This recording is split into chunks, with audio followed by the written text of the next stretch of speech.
Hey, welcome back to Cam and Joe. This is episode number 2. Today we're going to be talking about morning routines, the importance of them, and going through both of our routines. Yeah, So, welcome back. And I don't know, Joe, do you have a morning routine? I do. I do. Yeah, morning routines are like, it's funny because we just had the 3 day weekend for Labor Day, and I feel like my routine was like so weird because I'm not, you know what I mean? That like one day like throws you off. But my routine, it's like evolved and it still changes over time. But my current routine is I get up at 6:45. Um, I take like supplements, and you and I were talking about this. You do salt water with your water. No, I don't. So I read in Aubrey Marcus's book, he puts Himalayan salt. So I have like a water bottle I have like a coffee counter area. So it's like the coffee machine, my supplements, and like I take like Adderall and stuff like that in the morning. And then I have a bottle of water with like um, filtered water, and then I take like a just a pinch of Himalayan sea salt, and I put it in the water, so I only have to fill it up like maybe like once every 2 weeks. But it's like so a little bit of salt. Supposedly, salt's really good for your like mitochondria and your atoms. I don't know, like Okay. helps hydrate your body, helps provide them with like important energy. So do that. Take the dog out, come back in, feed the animals, and then I sit. I have a chair. It's one of those IKEA like chairs that like is like the floating chair, and I sit in that with my computer and I journal. So I do some gratitude journaling and some like I call it connecting with my future self. So I like talk about my future life. That's something that you turned me on to that I've gotten in the habit of, which is really fun. It's kind of like imagining your future life. I like talk about like how cool my like big ass house is and like my G wagon or like whatever thing I'm trying to like draw to myself. And then I will work on like my side project depending on the day. So like I've been working on this website. So then I work on that for like an hour while I drink my coffee, and then I go to the gym and then get ready, and then I come back home and I work. So that probably could have been summarized in like 2 minutes, but I had to add a lot of extra stuff.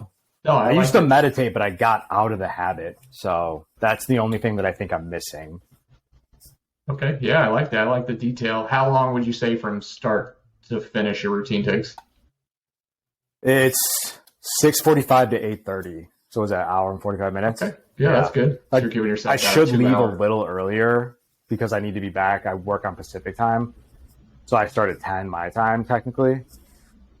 I'm usually at my desk for like 9:45, but I should leave at like maybe 8:20 for the gym. Yeah, I'd say hour and a half ish. How about you? What's your give me the lowdown in yours. I'm gonna take notes. So this used to be my routine when I lived in Arizona. I just moved, well, not just now, it's been like 9 months, but in December of last year, moved 2021 to Washington State from Arizona. And since then, my wife and I are going through a divorce. So both been like moving and just kind of dealing with a lot of getting ourselves situated. So my routine basically just went like, brr, like right in the Yeah. toilet.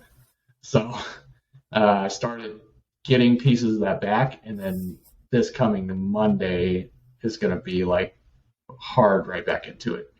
And I did it for about 7 straight months, every day consistent. So I know it's definitely possible, and I'm capable of it. But I used to. My son, he's 3. At that time, he was still waking up at like 4:30 ish every morning. So in order to get anything done, like I gotta get up earlier than him. So before I was waking up at 4, and then I couldn't consistently always get done what I wanted to do. So I started waking up at 3:45 every morning to be able to. I would basically wake up, like chug a glass of water, and a glass that we have are 16 ounces, so they're like equivalent of 2 glasses of water. Yeah. Then I would go and I would sit and meditate for 15 minutes, and part of that would be just like kind of priming my day, like you were talking about last episode, to where I would just kind of calm and get myself relaxed, which is easy to do in the morning when you're like half awake. and then start visualizing my day. So anything I had going on through the day, I would just visualize it, almost like athletes do before a game, right? Like they visualize themselves playing the entire game, but just visualize myself going through the day. And that's part of manifesting what's going to happen, like positive things that you want to happen from start to finish. Hey, see if you can move your mic a little more even with your mouth. Yeah, let's see if that's better. Because I'm looking at your let's see your levels. Is that better? If the levels are low for some reason, mine are clipping. I'm actually going to compress mine a bit here. Okay. Test. Is there a input volume on your mic? I just have this like speaker adjustment here. Shh.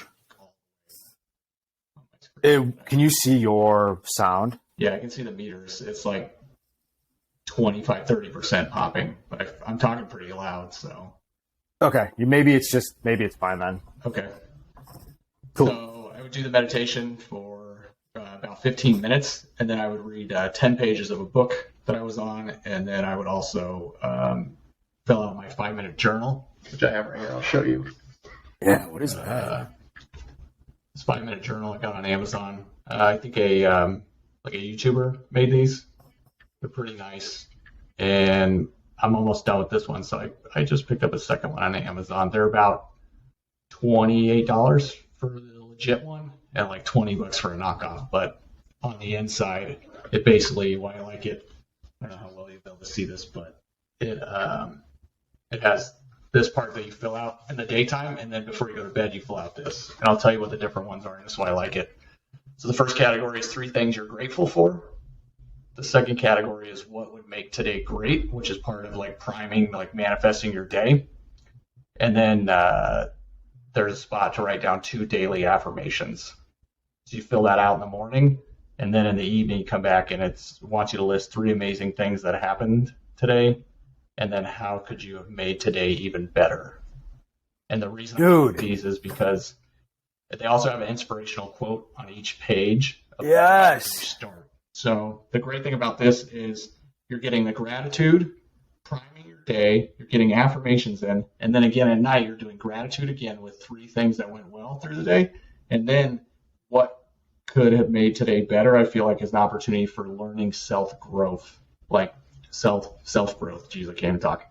So like if anything happened throughout the day that like, I don't know, maybe you could have handled yourself better or wish you would have done something different, like that's a time to reflect. So that's why I think this thing is really awesome, because it has it simple for you. Like obviously you don't want to spend that money or can't afford, like you could just write these things out. Dude, yeah, look at this. I'm sharing it on the screen here. Yeah. So it looks like you can order them in different colors too, so you should. It's like, I'm grateful for 3 things. What would make today great? 3 things. Your affirmations, and then your highlights, and then what you learned. So it's like, what could I have done better? Exactly. But I want to order you one, man. So you have to send me like an Amazon wish list so I can order one for you. Dude, I had another one really similar to this, and I wish I could think of it. The name of it, I'll have to dig it up. It's on Intelligent Change, in case anyone's interested. And it was like it had like the quotes. There was like a success journal, very similar. It might have been from the same brand, but it was like one of their different journals. How do you stay consistent with that? That's my biggest thing. I feel like I start a habit like that, and then it's like. So to finish a routine, so it would be. Oh yeah, sorry. Go ahead. No, that's okay. And then after that, I would take a cold shower, and I worked my way up to 5 minutes of like freezing cold the whole time, which is rough. But you notice there's no working out section in there. So my wife at the time, she would do a similar routine, but would add working out. But when our son would wake up, like we both wouldn't have time to work out. So that's the new thing that I'm adding in my routine. So my new routine will be waking up at 5.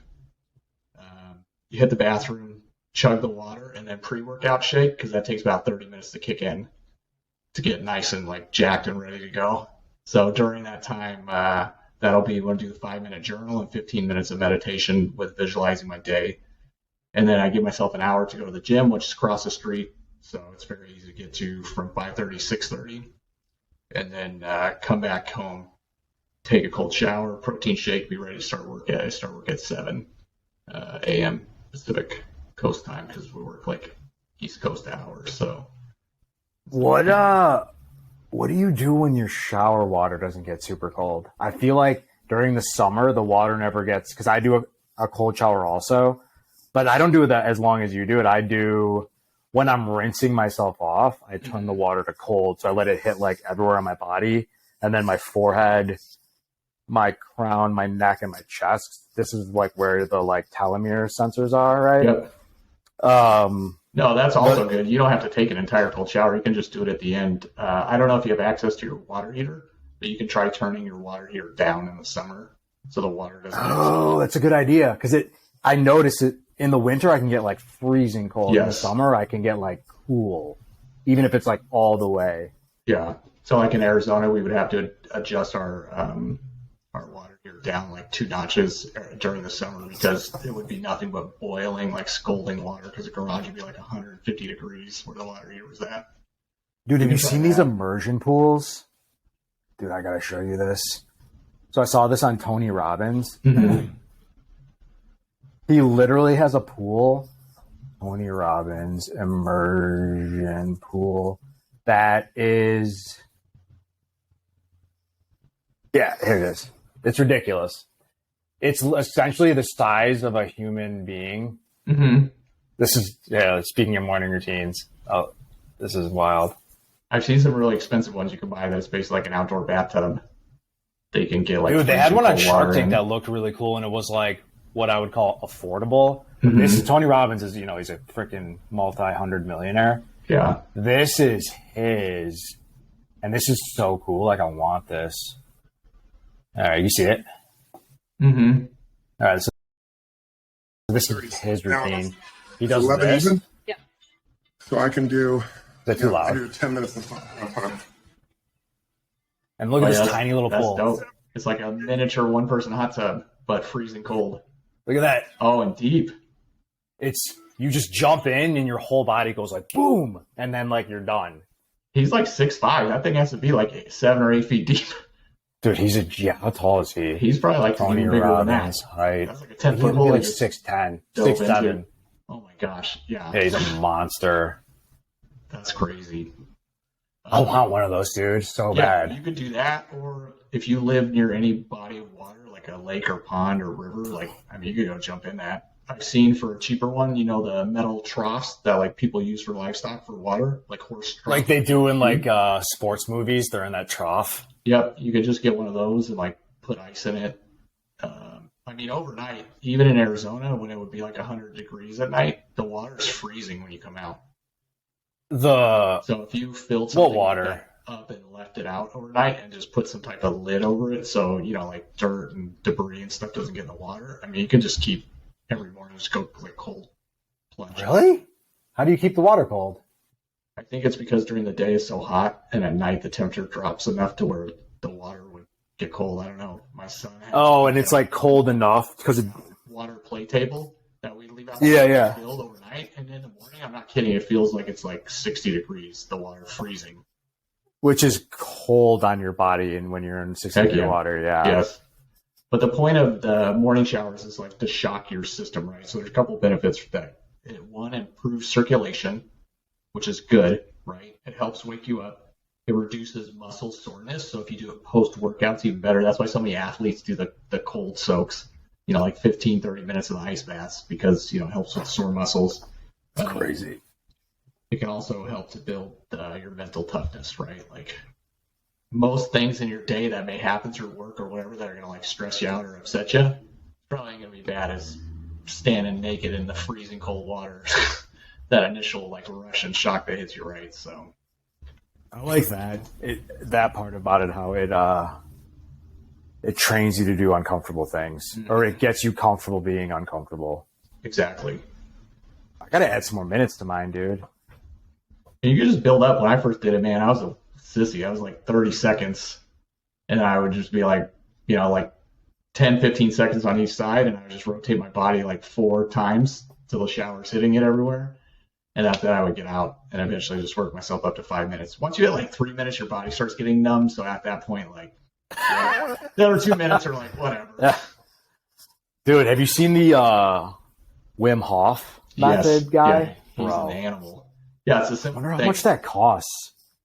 Oh, to go like meditate with him and do that? Yeah, it's I'm like not sure. basically just like rich dudes, rich people go like do the because he's all about the cold therapy and stuff. Mhm. I wonder how If- much it costs If to do anyone's that with interested in him. like real in-depth information about Wim Hof, if you've never heard of him, he's nicknamed the Iceman. He's like been able to hold his breath under like Arctic water for I don't know, like 10 minutes or something insane. That's Like, he never crazy. gets sick. He can stay in like freezing water like that. I think for almost up to an hour, and his core temperature actually increases, doesn't decrease. Like he goes Yeah, he hiking can. up in the mountains in the snow, and all he's wearing is like swim trunks, and that's it. And he's like barefoot. Like, Yeah, barefoot. no shirt, nothing, and he doesn't get cold. He can control his internal temperature. Mm-hmm. And it's all from like breathing and meditation and like practicing this technique of constantly like shocking his body in the cold water. So there's a lot of documentaries. So you can go out there. spend 6 days with the dude for 2,500. Is it a euro symbol? The like weird E. I think so. I mean, that sounds like a deal. $2,500 to spend 6 days with him to learn that stuff. Yeah, honestly, it's Considering not what- as expensive as I thought it would Yeah, to go do like coaching with some of these big name people is, I mean, can be like tens of thousands to $100,000+ be. Dude, how much money does Tony Robbins make like per one of those like giant?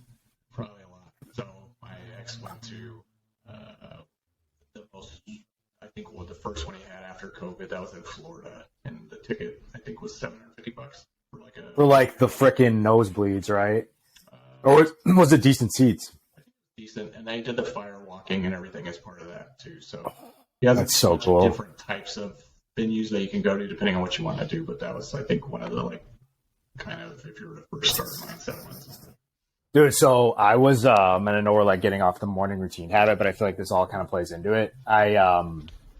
So W. Clement Stone is Tony Robbins's like mentor. He like worked for W. Clement Stone, and that's how he like got into like all the law of attraction stuff.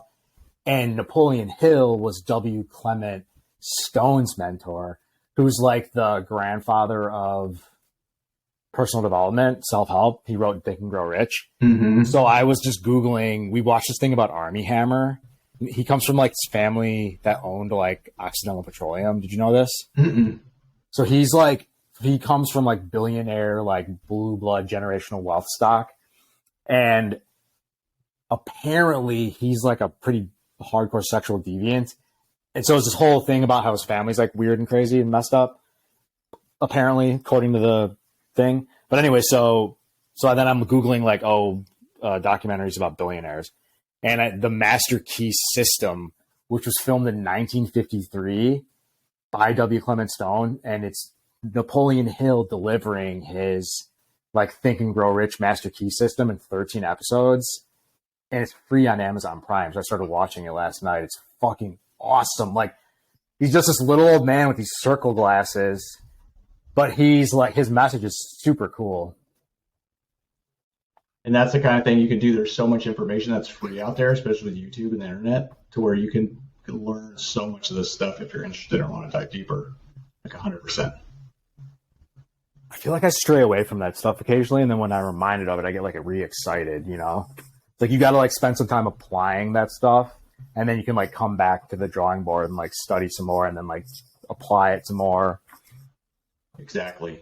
And just to circle back to your question about how do you stay consistent, I think the important thing is like find out the things that are important to you that you would like to do and the time that's available to you. And I would just add one thing at a time, because if you try to add, let's say you want to do 5 different things like workout, cold shower, meditate, journal, read, that's a lot of change to try to make at once. So just pick one thing, do that consistently, I would say for like a couple weeks, maybe like 3 weeks, and then add another piece into it. How And much then time from- do you think? Like something that takes like literally 5 to 10 minutes? Just start that Yes. a routine. Yeah, pick anything that you feel the most excited about of what we talked about, or other things that you can figure out that could be morning routines that are important to you. And the shortest one obviously could be the easiest, but whatever you're most excited about, you'll have a better chance of like being consistent with that. I really recommend the 5 minute journal. I think it's awesome. And especially right when you wake up, like we talked about the last episode, like you're priming your day, you're doing the gratitude right away, and you're thinking. And especially as like drinking the water right away, because you've been asleep, most people like 6-8 hours, your body needs to rehydrate. Like if you wake up in the morning, you have like stiffness, soreness, or headaches, it's usually because you're dehydrated. So right off the bat, you can instantly start feeling better, like get that going. You could add stretching into your morning routine, would be really good for you, like get your blood flowing, helps you limber up, especially the older you get. Like there's so many different things. I would love to like actually make time to stretch. Yeah. You know, what would you say to someone who's like, oh, I don't have time for that? Who has time for that? Yes. Morning routine in general. Exactly. And I was in that same boat before, right? Like being a stay-at-home parent, which, you know, watching my son all day and then doing the cooking and cleaning, like I get it, right? If he wakes up at 4:30 and he goes to bed at 7 o'clock at night, that's a long time. And at the end of the day, you're exhausted and you don't have the energy to do it. That's the great thing about doing it in the morning, right? Because throughout the day, things can come up with life or work to where all of a sudden you're like, oh, I was going to do that tonight, but I don't have time. By doing it in the morning and doing it one piece at a time to add, like you could do it. And a lot of people, hey, unfortunately, like you're going to have to cut into some sleep to make time, right? Or look at your day and sit down and really take a hard look, like how much time do you spend on social media or watching TV or things that aren't productive. You could easily just like watch one less TV show, like a sitcom that's a half hour, and instead do some of this stuff. So, but what I did and the thing that got me like really like, all right, I need to like get after this.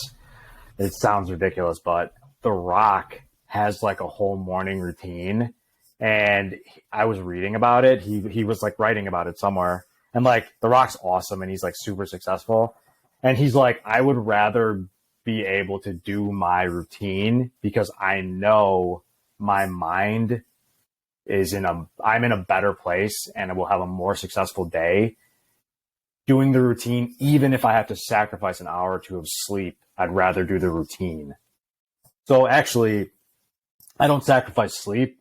I just started slowly going to bed a little earlier and getting up. Like I'm talking like 5 minutes earlier. Like my original get up time was like 7:30 and then I dialed to like 7:15, 7. Then it was like 6:55, 6:50, 6:45. I don't know if I'm going to go any earlier than that. But it's like, as you add more things, you just sacrifice a little of that. Like you said, like that, do I need to watch another episode of Frasier before I go to bed? No, I probably need to sleep. And you'll get tired earlier anyways if you're getting up earlier. Yes. No, and I like that. That's a great point that you made. And not everyone's wake up time is going to be the same. Do what works for you, right?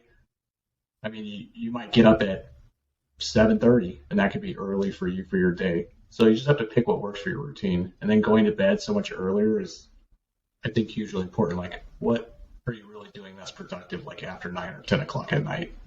Yeah, I definitely do feel like there is a lot of, I have a necessity to like unwind, to like do like mindless crap. But I think as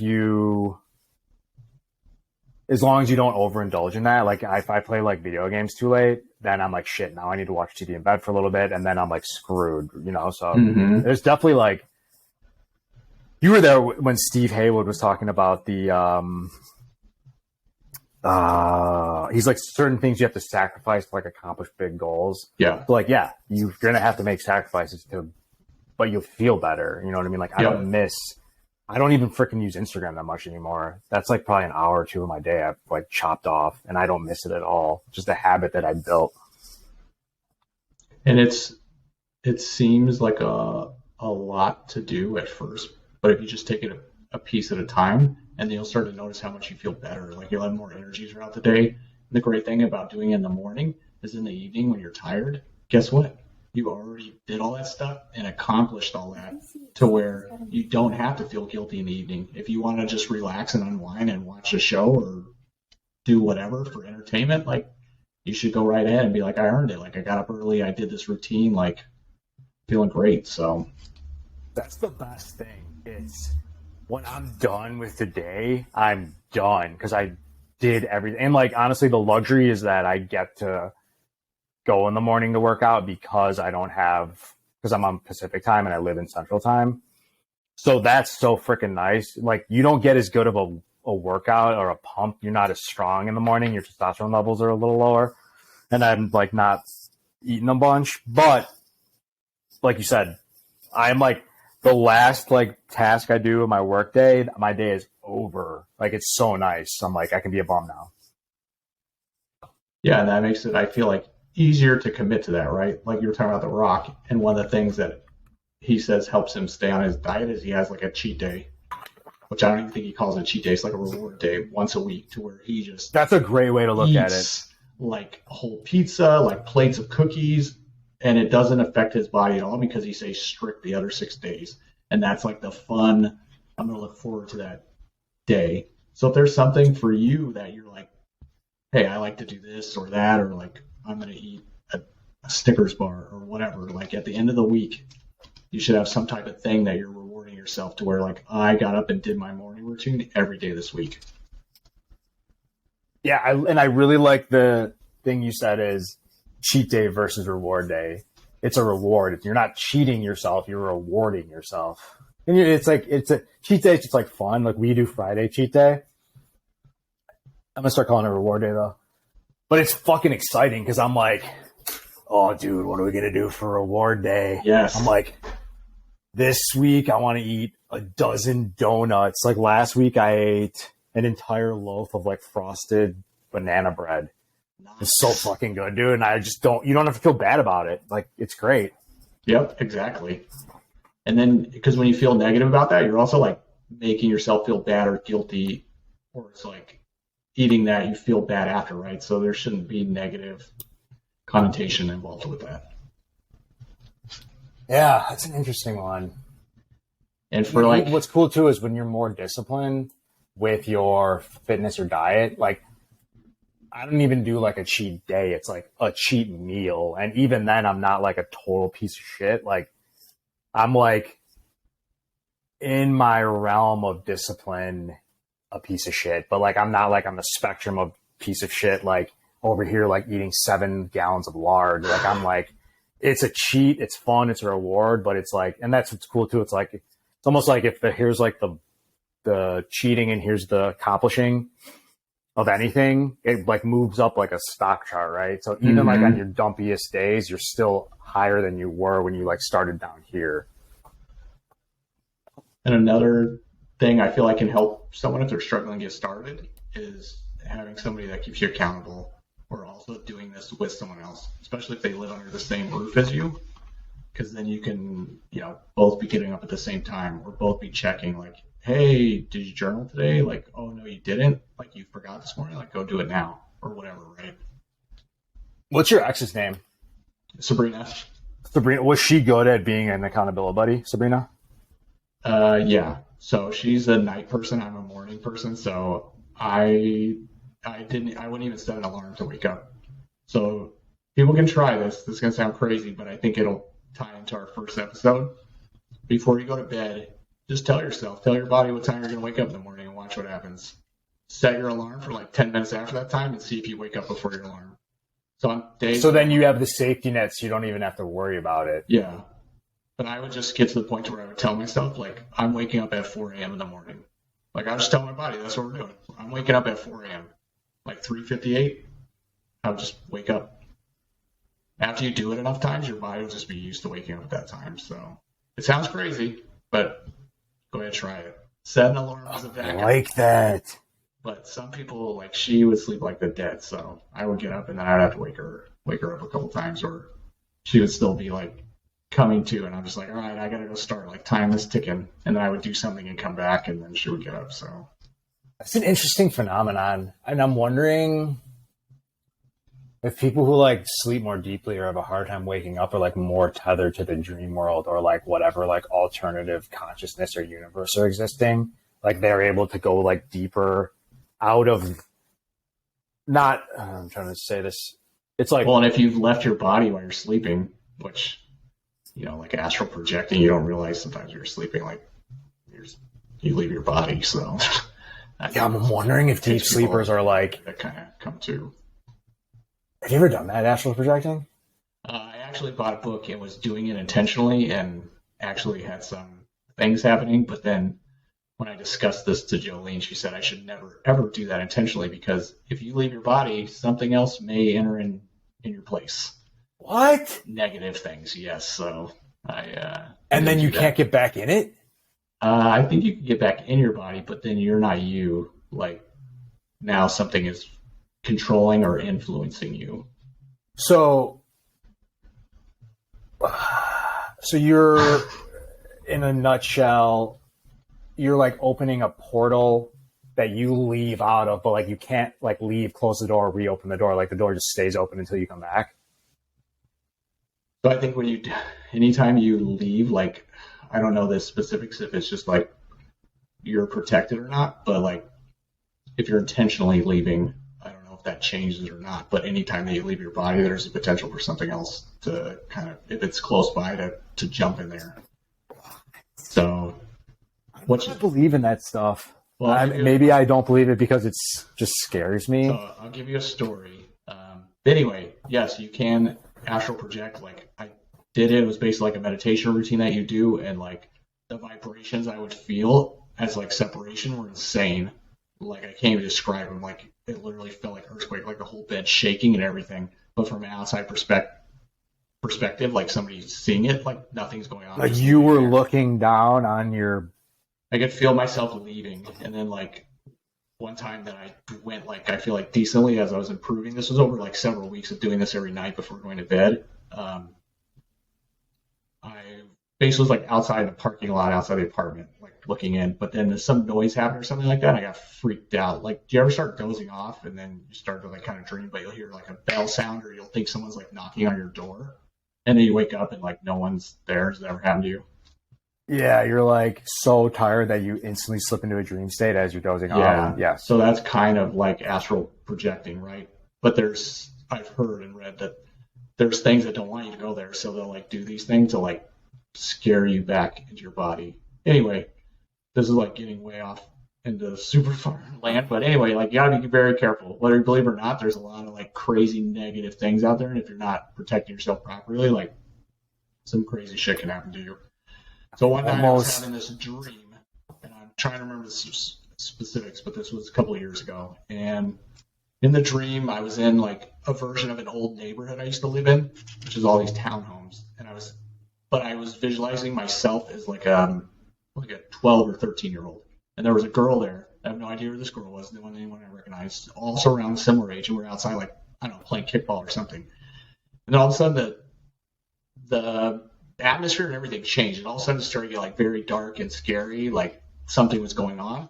And then all of a sudden, like these helicopters started flying by, and it was like almost like government vehicles like coming into the area. And then for whatever reason, I was like, oh, like come into like my house, like I'll protect you, keep you safe, type of thing. So we go inside to the house, and when we're in there, she's all like freaked out, like no, it's okay, like dude, just like leave, like I'll be fine. And I'm like, no, like not. And then, there'd be like the light shining in through the windows and stuff. I don't even know how to describe this thing, but basically like this misty, dark fog type cloud thing, but felt like an entity or person or something. Basically just like came in through the window, like not opening, it was just passed through and coming in. And she was basically like, I was like, hide in this closet, like I'll be outside, like a closet in a bathroom, and then I'm in the bathroom.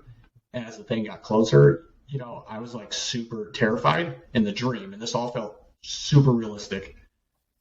But I was telling the thing like, oh, there's no one here, like you need to get out of here.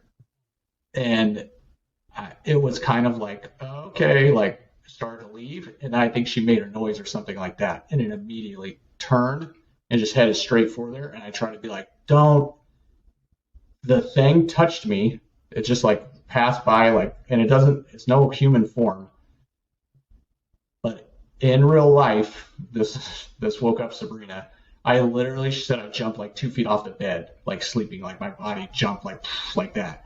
In the dream, as soon as it touched me, I felt like an electrical shock came over my whole body, and I immediately collapsed on the floor, and I couldn't move, like I was paralyzed.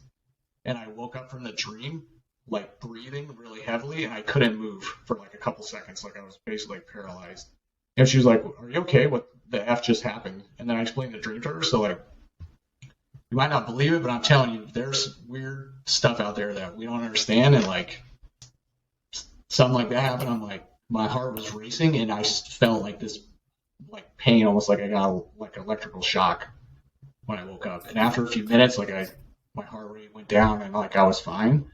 And then it was like hard to fall back asleep. But like, I don't know, man. There's crazy shit out there. So That's so intense. Abby has really vivid dreams like that and remembers them.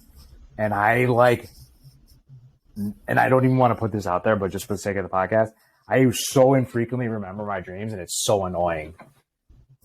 you can try this. So before you go to bed, same thing. Say, "I will remember my dreams when I wake." Repeat that to yourself like 2 or 3 times before you go to bed, and say, "I will remember my dreams when I wake." And another thing too, when you wake up, it helps to have like a journal or something next to the bed, or like a notepad, and you can write down what you remember. And the more you practice and do that, the more you'll remember.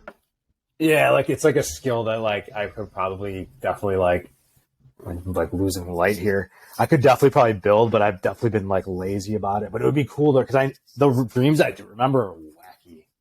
I feel like they're all like, because I've been like a video gamer my whole life, they're all like my mind is wired that way. So there's always some sort of like derivative of a video game where there's like a mission or like something, you know what I mean? Or something that's like fantasy related.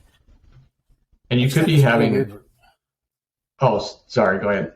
No, I was just going to say, I used to have this really weird recurring dream where there was like a gorilla in a spaceship flying around like a high school. And I was like at the high school, and I've had it like so many times. I've never really looked into it. I haven't had it in a long time though, but I have like weird recurring themes in my dreams that are just very odd. So that makes me have like a field day. That makes me think with your video games. So like people say like, "Oh, when I see these angel numbers, right? Like I'll look them up and it'll tell me what, you know what I mean? Like the universe or, you know, your angel's messages trying to pass on to you." But everyone has different symbols that represent. So when you're sleeping, you have those dreams, yours could be video games, right? Like from playing so many and having like a vast knowledge. It's almost like Bumblebee in the movie Transformers, right? Like the way he's able to speak is through songs through the radio. It's like a message for you to receive, or a way for you to receive messages could be through video games. So it essentially has to be through a medium that is, one, available, and two, I can understand. So it would make sense that it would be translated through something that I have like a vivid knowledge of. Yeah, that would be my guess. And from like the experience that I've had and things I've read, I don't know if that's a set in stone rule or anything like that, but it makes sense. I think honestly, if everyone just thinks of things that are personal to them, like some people are animals, right? Like animals are big for them, and they'll see certain animals, and you look up the meaning of those, and those are like messages basically trying to be passed to you either by your higher self or like your guardian angels. What do you think the most important, if you had to pick one thing, morning routine, like what would you be like, if I could only do this one thing, it would be this every morning? I think for me, it'd be the working out, just because I haven't done that in a long time. And for me, I used to work out like a lot, and it's a stress relief for me. And then I would actually, like, that's what I was going to say. I thought you were going to say meditating. But I would say working out also. Like that is like above and beyond like the best. It's also the thing I spend the most time on, so that probably has a lot to do with it. What about you? Is there something in your routine that you're not doing that you would want to add? I used to meditate every morning, and I got out of the habit, and now I'm like struggling at putting it back in. And even when I did it, it was like, oh shit, it's 8:15. I better meditate real quick. And then that slowly became like, oh shit, it's 8:20. And then eventually it was like, I stopped doing it. So I think that like there's two types of stress relief. There's like get the let out stress relief. And then there's like chill, calm stress relief, right? And so the gym is really good stress relief for that, like get it out. But then the meditation is like that other where you're just like gentle, and so I think I'm missing that now. Well, that might be something that maybe try to add in before bed. That's a good idea. Help calm you down, and then you'll sleep better, fall asleep faster. Because I can't imagine like working out and then when you like trying to meditate when you're all amped up, and it'd be hard. Yeah, and then because then I was doing it like I would like meditate and then like go to the gym. So then like that's not congruent either. I think it would need to be like if I wanted to do it in the morning, I'd have to like first thing meditate. But then I feel like I'm speeding. I started to feel like I was speeding through it. So maybe there's a different time of the day I could do it. And I think that'll be my problem too, is even if I try to meditate before the gym, you get calm and cool down, but then you go to the gym and you get ramped back up, so it kind of defeats the purpose. So maybe I'll switch that to nighttime as well. It's not a bad idea. I would need to like find and like I think, and you probably got to this point with your like soon to be ex, like where you feel so comfortable around them that you like I can meditate in front of Abby and I won't feel weird about it. But it is nice having like your space, like when like there's pros and cons of being in a relationship and not, obviously, but like you can definitely like indulge in all these types of like I'm not doing like when I lived alone, I used to do like affirmations in the mirror. I'm not doing that. Like that is a little cuckoo bird to do in front of another person. You can read them to yourself in your head. You don't have to say them out loud. I say them really gently in the morning when I do my like gratitude stuff. Mm-hmm. Like you, if you were in the same room, you could like hear me murmur. Oh, I think a good time too is when you're in a car. If you're in a car by yourself, like people have commute to work. I mean, people might look over and I don't know, but I just think you're like talking on a Bluetooth like earbud, singing a song or something. But yeah, just shout them out, like put some energy and passion behind it. Like whatever, if somebody's gonna see and laugh, then I mean, it's on them, right? You got to get super dark tinted windows. I have like super dark tints. Yeah. Yeah, that's how Arizona. Dude, Tony Robbins, like 5% in. Yeah, well, 5%'s like get pulled over dark. That's awesome. In Illinois, I think 20%. Oh, that's not bad. The minimum. I have like 15s. I was like, oh, it's like because 20 or 25, you can like still kind of see the person, mm-hmm. but like I went like 5% lower. Like you can just see like my silhouette. Oh, it's pretty cool. Yeah, then you could talk. No one's gonna know. Dude, Tony Robbins used to do. He had this like piece of shit like called like a Hugo. Mm-hmm. It was like a Dodge Omni. It looked like a little roller skate. Thing was like beat to crap, and he would like yell affirmations on the top of his lungs, like on the way to his clients' houses. I mean, that guy really wanted to frickin' be successful at like he was willing to do anything. Yeah. I don't know. Hey, find what works for you, and find what your motivator is. So it's amazing. You don't got to do 10 things in the morning. Just one or two things can have a huge impact on your life. Yeah. What about Abby? Is she any morning routine stuff that she does? No, she doesn't. She just kind of gets up and gets after it, which I feel like is everyone's default. Like she goes to the gym, but she'll go later in the day. Mm-hmm. I feel like a morning routine is like an evolved success habit, and like she's quite successful. But for me, at least, I needed to like incorporate a morning routine to like feel better. Like if I just like got up like 30 minutes before I needed to be doing my thing, showered, and like sat at my desk, I know my day would suck versus when I have like my whole like me time and all the stuff, I don't know. What are your thoughts on that? Have you ever been a guy who just like jumped out of the shower and then just got right after it? Well, I've always been a morning person. So like even in high school, I was usually like up at 6:45 or 7 every morning to take a shower and eat breakfast before going to school. So then going to the military, like that was easy for me. Like, I get up early. But my dad's always been the same way, like an early riser, like 4 a.m. on the dot. I mean, he's like 65 and he still wakes up at like 4:30 every morning, even on his days off. I think that's kind of common with a lot of people his age. But do you feel like the days you don't do it, you are less productive? Or the days that you do you notice a difference of like you get after it faster? Yeah, when I've skipped workouts especially, but I definitely feel like I'm at 90% all day, and just feeling that feeling makes me feel worse, which is like totally just like self-sabotage level psychology stuff because I'm fine, but like I know how much better I feel with that extra boost.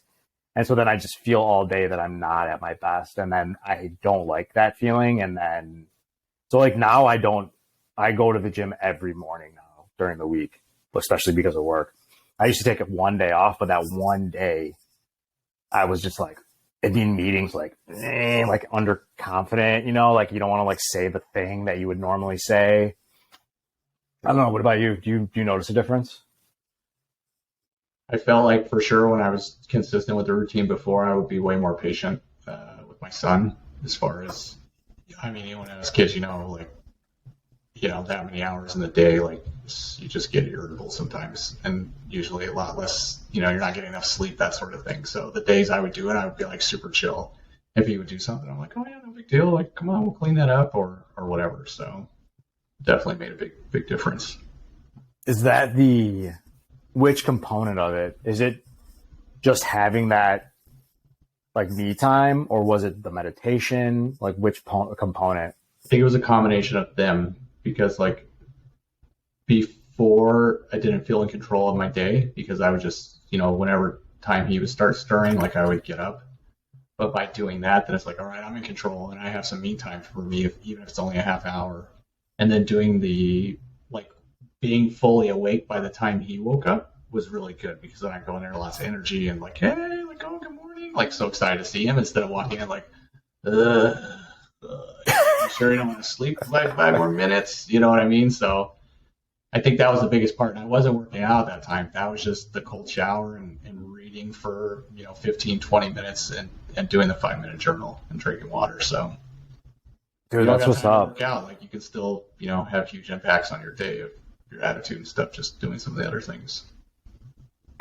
That's the thing that I have like a hard time with too. It's like people that want to make changes and then they're like, oh, I don't have time.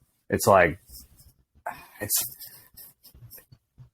and obviously I think I don't have kids, so I don't even know how someone would fit certain things in their life with being responsible for a child. So I think that is probably the one exception. But I think most of the time people just don't prioritize the right things. It's not like, yeah, you do have limited time. You're going to have to sacrifice something, but like where is your priority lie? Like if you're someone who maybe is like unhealthy and wants to get healthy, but you don't have time, like that might be a priority that you need to like rearrange. Yeah. And there's a lot of things you can find, like this really good point. Meal prepping. It was big. We were doing that for a long time to where Sunday we would cook all our food for the Monday through Friday. And then on the weekend we would cook some meals together as well as like eat out, once or twice of kind of like a reward. And the amount of time that saves you not only cooking, but also like doing dishes. Cause yeah, you're spending 2 or 3 hours Sunday night, like when our son would go to bed, meal prepping. But that's a lot better than spending an hour each day during the week cooking and then having to do dishes multiple times. And then you're just grabbing the food and you're warming it up. And by doing healthy food already, you don't fall into the trap of like, I don't have time, like I'll just cook something that's not very good, like something quick to make. Or like, oh, I'm on my own from work, like I'm tired, I feel like cooking, I'll just swing through the drive-thru and pick up like, a grande meal from Taco Bell and eat all 20 bean burritos. Like that's good. Or all 10. The grande meal's 10, I think. So you can do little things like that. As a parent, like, now my son goes to bed at 8 o'clock at night. Like I try to be in bed by 9:30. That way I can get up early when he wakes up, or if, he doesn't sleep through the night, like, I'm not dead in the morning. So I don't know. You can always find something to cut out. If your kids like go to school during the day, even if you work, you can squeeze some self-care time in there somewhere. So dude, today instead of having like a lunch break, I went and I like hit golf balls for like 45 minutes. Nice. It's like, yeah, like they're sacrifices, but like they're positive sacrifices. So like you even said, like you have a whole hour and a half. It's what I'm hearing there, which is super smart, is you have some time padded for yourself, but you're also operating with the contingency knowing that your son may get up early. So you're still setting yourself up for success in either scenario. It's okay. Yeah, maybe he gets up really early. You still got enough rest. If he doesn't, you get a little more rest and a little time. So like that's super smart. Yeah, and another thing too with I just forgot the point. What was it you were just saying before that point? You're talking about the working out, right? Yeah, like you can sacrifice like a break. You were saying, hey, during the day, Oh yeah, your you have lunch some break. time, go do a thing. So like today, my plan was to wake up at 5 and start doing the routine again, like the protein and supplements and stuff I ordered haven't come yet, so I can't do that part of it. But this morning at 5, when I woke up, like I was like, oh man, my body is sore. Like when you haven't worked out for a long time, and you do initially, and then I was like, my bed feels so nice, and I was just being lazy, and I was like, all right, I'm gonna sleep a little bit. And when I got up, I was like, man, come on, you took the lazy, easy way out. Like you should have been at the gym this morning. So I'm like, all right, I'm gonna take my lunch break and I'm gonna go to the gym. Did you? Yep, and my upper body was sore. So guess what? I just did legs. So you can always make excuses, but even though I didn't do what I wanted to, I made up for it later in the day. So I still did make it to the gym. And I went for 30 minutes, was enough time to like get my legs worked out, so it'll be nice and sore tomorrow. But it's little things like that, like you said, like you went and hit golf balls for your lunch break instead. And that's a good, positive thing. Physical activity, you got to be outside. Like, Yeah, it felt freaking awesome after. Just things that make you feel good. And like 30 minutes, yeah, you and I both know it's like, but like I'm like, dude, that's better than zero. Like that, Yep. you went to the gym, reinforcing that habit. You worked out, reinforcing that habit, and you did get a workout. Like, correct. it's like it's all of this stuff. I think the point that you've been making really well is good enough. Don't be like perfect. Like you're not going to do 7 things. You're not going to go do all of a sudden you're doing Elon Musk's daily routine from like nothing to that. It's like you want to go for a walk for 5 minutes. That's perfect. Like get some sunshine in your eyes. Go on your break and like sit outside for 5 minutes. Like anything that is like a routine behavior builds the habit of doing routine behaviors consistently. Exactly. And then when you prove to yourself that you could do that one thing, no matter how small it is, then you can add another thing, and it starts compounding and snowballing. And before you know it, now you're, doing a 2-hour morning routine or whatever you want. How long? Yeah. Did you build yours like brick by brick? Sorry to interrupt you. No. The initial one that I did with the for 7 months is I just were like, these are things I'm going to do, and I just got up and did them. But I would do them in the same order each day, and sometimes depending on when my son would wake up, I wouldn't always finish. So you had them like most important to least important? Yeah, most important. If you got interrupted, you'd at least get the best stuff done first. Yeah. Like if I missed the cold shower for the day, it's like, all right, whatever. Or if I missed the journaling, okay, well, I know I'll just have the journal with me. And then when I have like a 5-minute break here and there, if he's sitting like eating or something, then I'll just bust it out and get it filled out right there. So like you said, if you miss things or your day kind of goes a little different, just try to slot them in anywhere you can throughout the day. So, and even though I missed my lunch, I grilled like a ton of chicken yesterday. So when I got home, it was easy to I just grabbed like 3-4 pieces of chicken and just ate them. I did heat them up. I think like how important. Dude, I love cold chicken. Getting cold grilled chicken is the shit, dude. Oh, so good. So when I met my wife, I was 25, 26, and I don't know what my body fat percentage was, but like I'm not big, like you're very big, like big frame and things like that. So I can't get like really huge. I'm not gonna eat like a ton of protein and build my weight up, but like as I start to, my skin, like I got like a tear in my shoulder from that. So I'm more of like the 160, like getting like ripped type of thing, not like big and bulky like The Rock. But anyway, I was looking pretty legit, but I would literally just like eat probably like 10 to 12 chicken breasts a day and protein shakes and liquid vitamins, like supplements all day, post and pre-workout. And to get to that level, it's like, do you have this when you work out to where your workouts are like, do you push yourself so much to where basically like every workout when you're done, you feel like you're going to vomit? Like, I used to. Dizzy. Sometimes now. You're sore all the time, like every day for like months. When I was, man, you know what? So before I got on test, I would definitely feel that way. But now, I have like superhuman 18-year-old healing because I do test. Oh, I nice. remember those days for sure. Yeah, where you would be like blacking out, and you're like, "Oh, I should probably stop working out." Yes, and that's why whenever I read those stories about this, the people do like the superhero movies, like the guy who played Chris Evans, who did Captain America, and especially Hemsworth. yeah, and who played Wolverine. Yeah, Hugh Jackman. Yeah, Hugh dude. Jackman, and that's one of the reasons he said he wanted to stop doing Wolverine character. And he's like, "Look, man, he's like, I've been doing this for 20 years. He's like, you know how hard it is to keep getting my body back in this shape." And he's like, the hours I train, like the strict diet, and it's exhausting, like to keep your body looking like that all the time.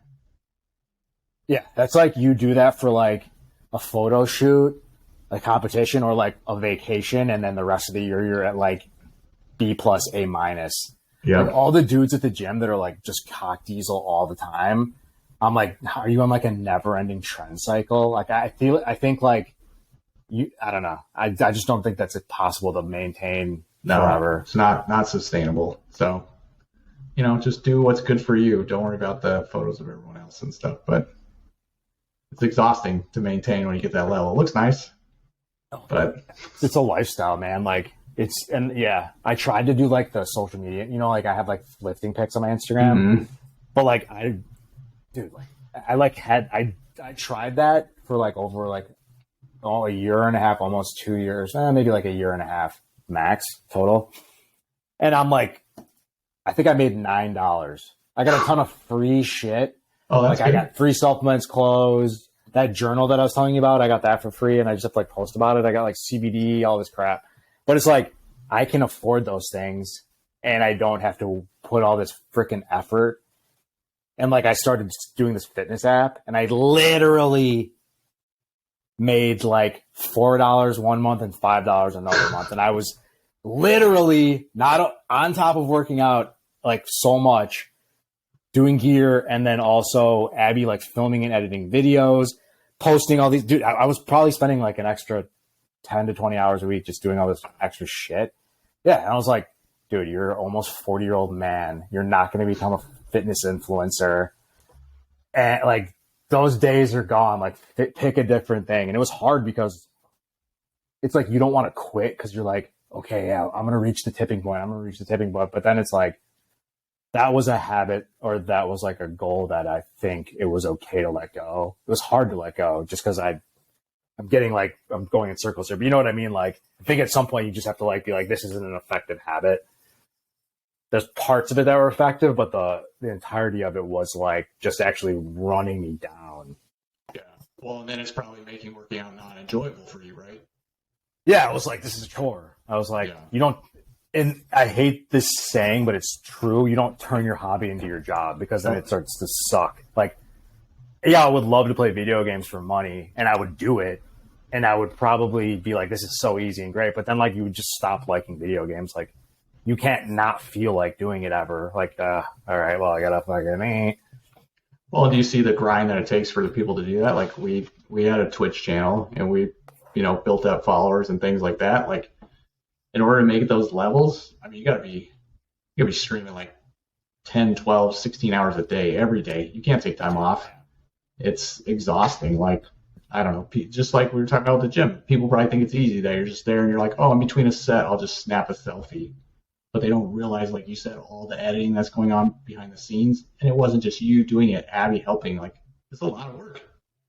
Yeah, you like need like your like get a girlfriend who will like follow you around with the camera, or like your buddy. It's like it's definitely. I mean, I give so much kudos to people who go and pursue a dream that's like it's more normalized, but definitely out of the ordinary, and like become successful. But dude, like all those people, like it's a lot. Yeah, it's a lot of work. And you could do that if you want. You don't have to be young. You could be a fitness model at 40. How many dads are out there that are like, yeah, why am I going to look at this 20-year-old? Like, that's not me. Oh, this dude's 40 and look at the shape he's in. Like, hell yeah, that's me. That's what I need to be like. That would be a good niche, dude. Honestly, Yeah. I thought about that. Like, be like, fucking fit in your 40s. Yeah. So yeah, I what, would do they, like. what do they call it? I've never heard this term before, and then I seen it on some social media thing like a couple weeks ago or whatever. A DILF. Have you ever heard of that? DILF. Yeah. I didn't know that was a thing, and I was like, oh, okay. Like, I guess that's right. the like I mean, dad I don't want bod. to do that to you, but you would be in DILF category technically because you're a good-looking dude who is a dad. Oh, thanks. I appreciate it. Yeah, you're Yeah. welcome. You should get like a chain that says like DILF on it, like one of those like gold ones with like the little letters. That would be sick. Yeah. Oh, fuck! So off topic. What was I gonna say? But yeah, there's a niche I there realized. for sure. I think what I really realized was, and I think kind of tying in the morning routine, it's like what inspired me to do the morning routine. It was out of a desire to be less stressed, be more effective, be more successful. And I got this information from my interest in entrepreneurialism and like just being a successful person. And that's my real passion. So like that is kind of also why I was like, you know what, like I can let this go and focus on like the shit that I really enjoy.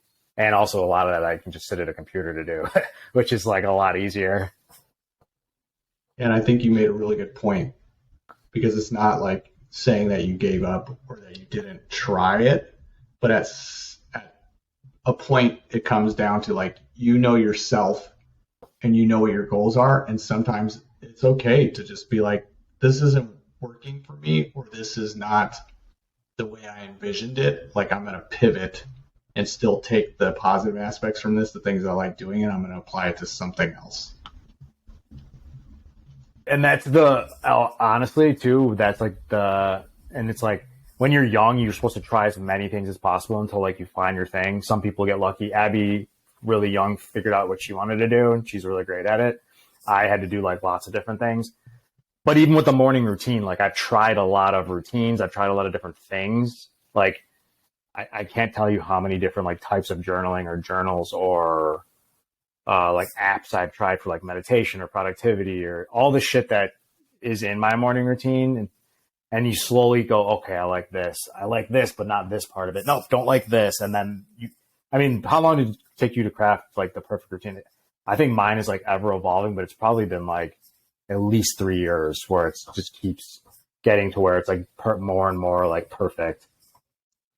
Yeah, I would agree with that. Like there was tweaks along the way for those 7 months of doing that, but now that it's more to where I'm like, I can do exactly what I want and the time is available to me. Like I don't have that cap, like the days that my son is with his mom, that I'm basically a lot more time allotted so I can add more things and try different combinations. So I'll definitely be like trialing and erroring that.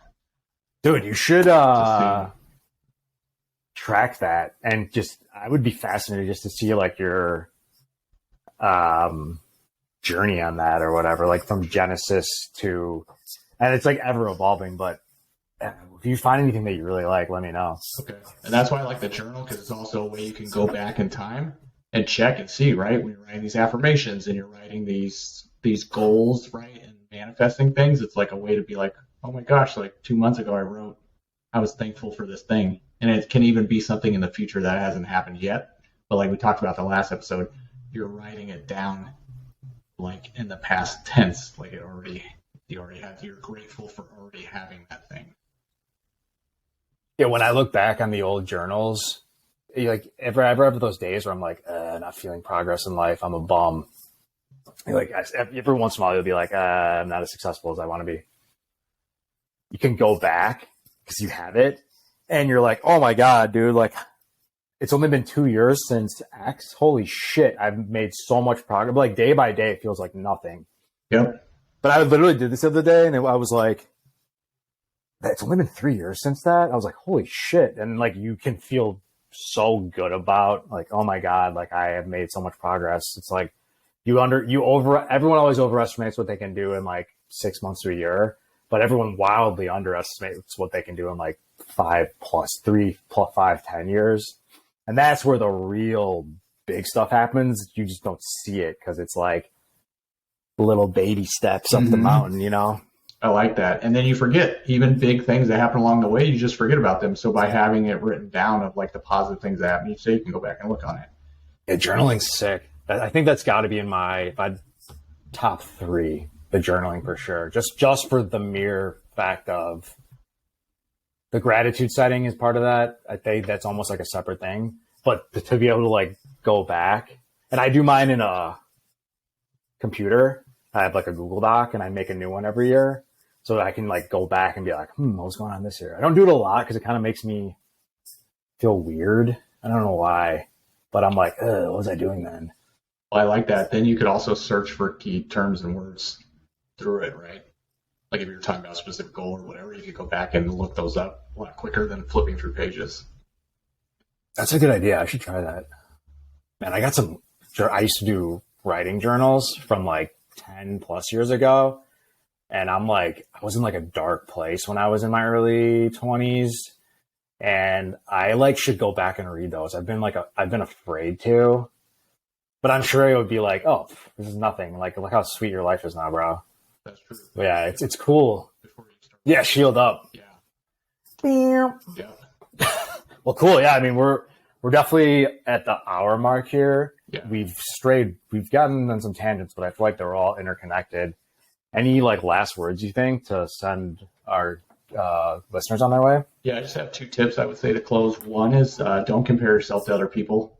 Like you are you, and you'll just feel like you'll always be able to find someone else who's doing like some crazy like goals and things, and don't worry about that.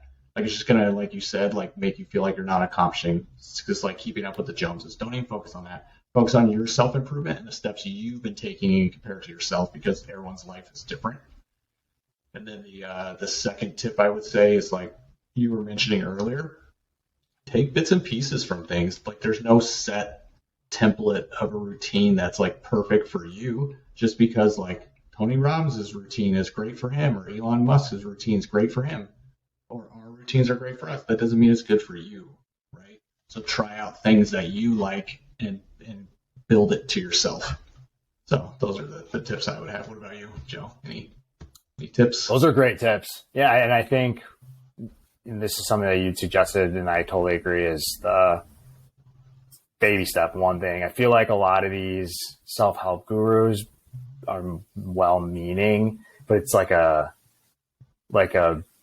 morning routine measuring contest. Like, oh, I jump on a trampoline and then I like drink 17 gallons of water. I drink like 8 protein shakes. I have a whole handful of Himalayan salt. And then, you know what I mean? It's like, yeah, that's cool, but like, I'm not going to go from getting up, jumping in the shower and getting in my car to 17 step, like 6-hour morning routine. Like it's like your morning routine as a novice should be literally 5 to 10 minutes. Just one activity that you do consistently until it's no longer something you have to think about. And then you can slowly move towards that 6-hour routine with a handful of salt. I like it. Yeah, I think that's perfect. Well, thanks. Cool, Thanks for listening, everyone. Yeah, I got to get a light next time. As the day's gotten darker, I'm trying to move closer to the screen with a white light on it so you can see me. Oh, yeah. With your shirt and chair, you're like fading into the background where it's like a floating head and some arms. Floating head. Awesome, man. Well, cool. Yeah, this is awesome, guys. And then we'll see y'all next time.